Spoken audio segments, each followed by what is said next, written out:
say this all the time, and it's been a long time. I'm back. Maybe be consistent, maybe I won't.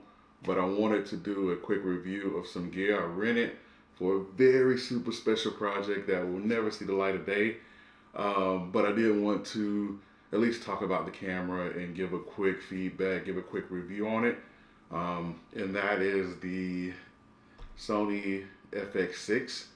And so I rented this camera, and I'm not going to go through any of the technical specs because everybody's doing that.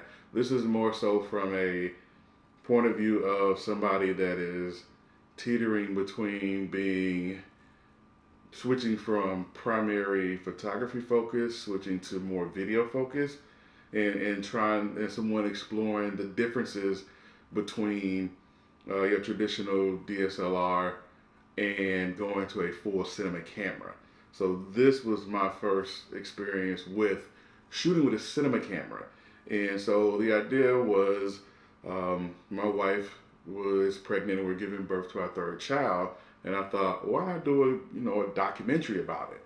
In the past, I've shot it with GoPros. For my other two kids, I think I used a GoPro. I think I used maybe an old Canon camera I had. So for each child, I do a little vlog. For this one, I was like, let's try to step up the production value and use everything that I've learned, get some equipment that I always wanted to try to produce, some footage for my son when he gets older so he can look back on it and see what that day was like.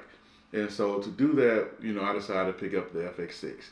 Now I have a lot of experience using the A7S3 as well as the FX3, but this was my first time using a cinema camera.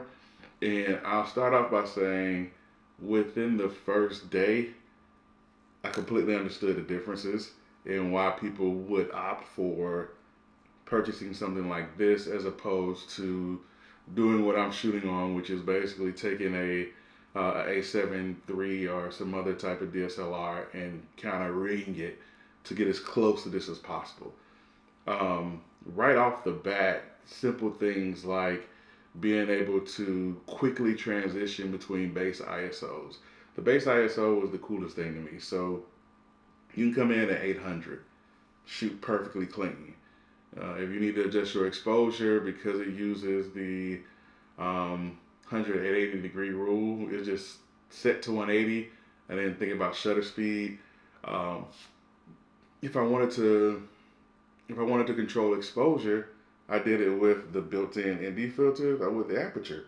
And with the built-in ND filters, I mean, it was great. You could dial it in perfect every single time. Then if the room got really dark, then I could just throw it up to 12,800. It's clean again. If I felt like that was a little too bright, slap on, engage some of the ND filters to bring the light down. And again, you like it. It's so much easier to keep this camera in a sweet spot regardless of conditions. And I think that's what makes a good cinema camera, or in this case maybe a documentary style camera, is that it's easily adjustable in tricky situations. You don't have to do a lot of thinking. 2-3 clicks, you're good. You're ready to go.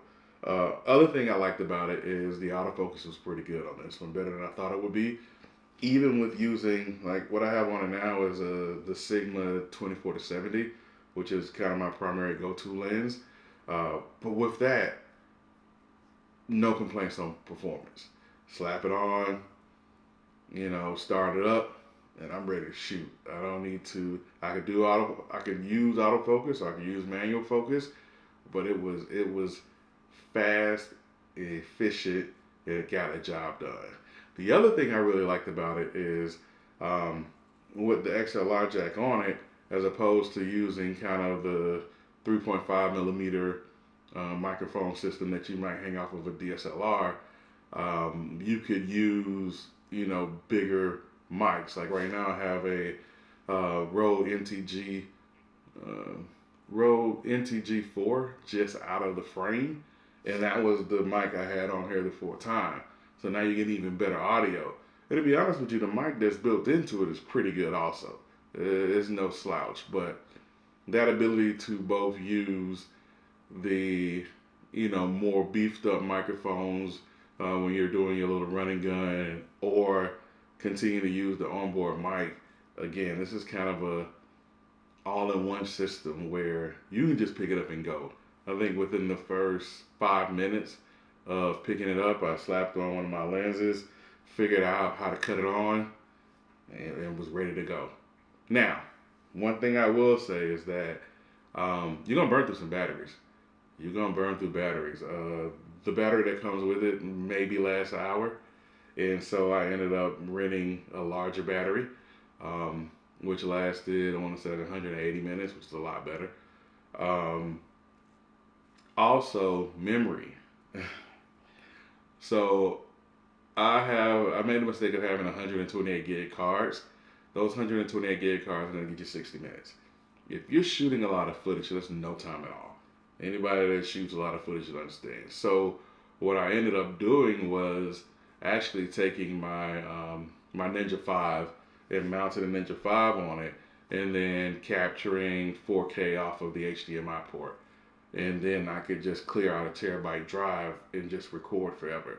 And that was a very good solution. And I like it a lot because it also normalizes the system, because I already have a workflow to take footage from my Ninja and run it through Final Cut to start doing the editing without having to do any conversions. One disappointment was that some of the higher bit rate, one disappointment is that some of the higher bit rate 4K cannot be streamed through the HDMI port. You have to have, first, you have to add the SDI attachment to the Ninja. Then you have to run the SDI from the FX6 into the back of the Ninja if you want to get 4K 120 or some of the other features. So the best I could do going over HDMI is 4K 60, which is fine.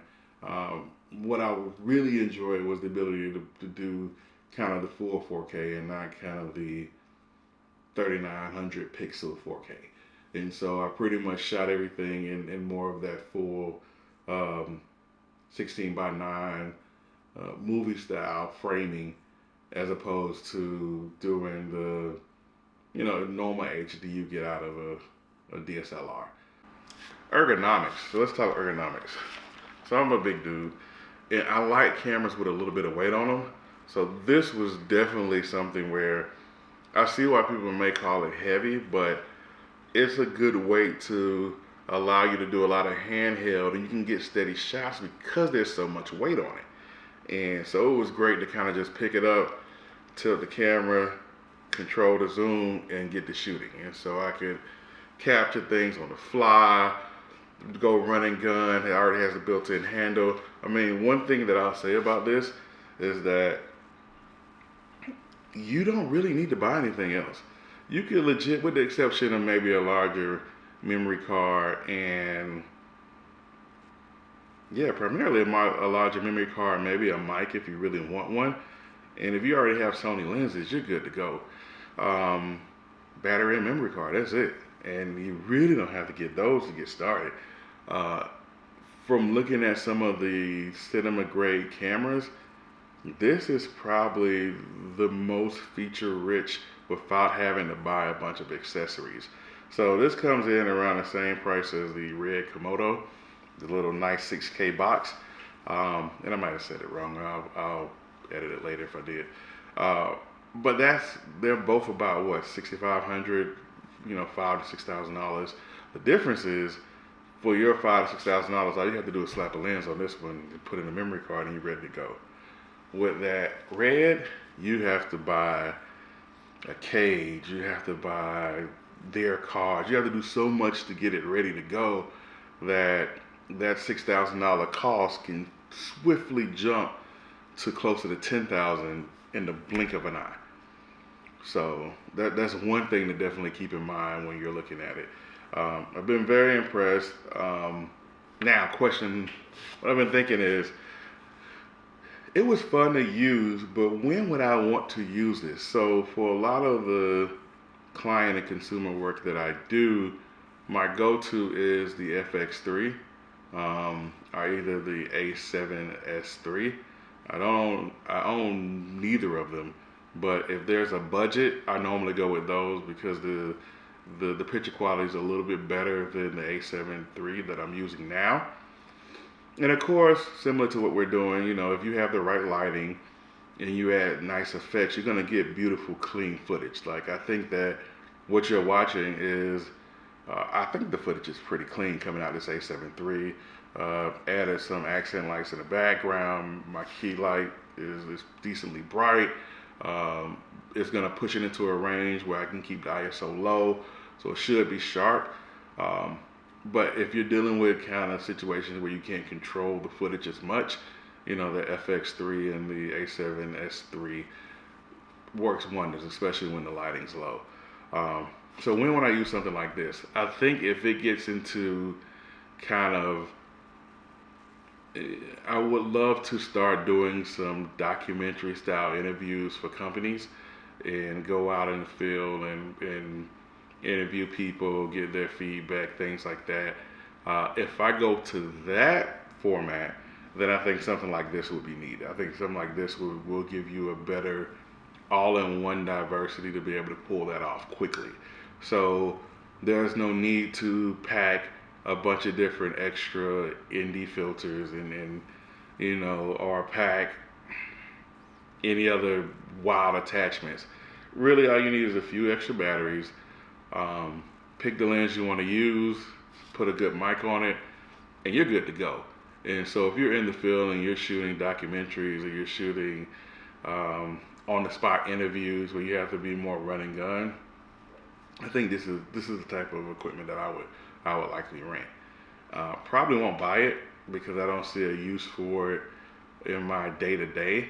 I would love to have a more video centric camera, but I don't think this is it. I think this would be overkill. It was perfect for what I wanted to do with, you know, doing a documentary of the birth of my third child. But just having it as a piece of equipment that's in my company's inventory, I don't know if we have enough business that would justify it. So we'll definitely rent it again, thanks to Aperture Rent in Atlanta for having this available and letting me rent it. If you're in Atlanta, please check out that company. They have a lot of equipment. It's a mainstay in the Atlanta photography and videography area. With great prices, even insured, you can get really good rates on rental cameras. So I think I will keep this for if I get a job where it's multi-day and it's a lot of interviews and I want something where I can quickly switch settings and be fast and diverse with it, then this is something I get. Otherwise, I think I'll stick with the FX3 or the A7S III. Now, still thinking through both of those two right now. I've went ahead and building out a rig that will power the camera, the Atomos, and any other accessories I add onto it. Adding in the matte box to make sure I can kind of block out a little bit more light as well as increase the visual production value.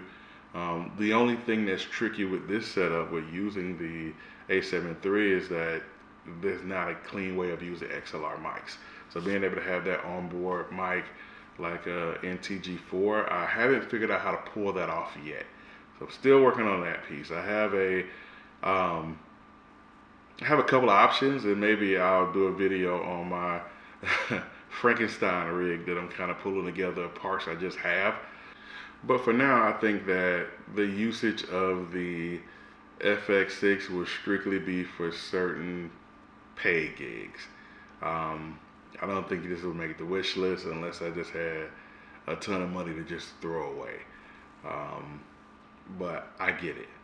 The one thing, it was a great first experience with a cinema camera, and I get why people like it. I was calling my friends like, man, I get why people want this camera. I get why people like cinema cameras, because it is something different. And this isn't even rigged out. I'm pretty sure there are people who go on and add the matte boxes and add all the other accessories to really push it to a full cinema camera feel, and it probably still squeaks out a little bit more quality. But for a running gun, This is the go-to for a running gun, especially if they give me a budget.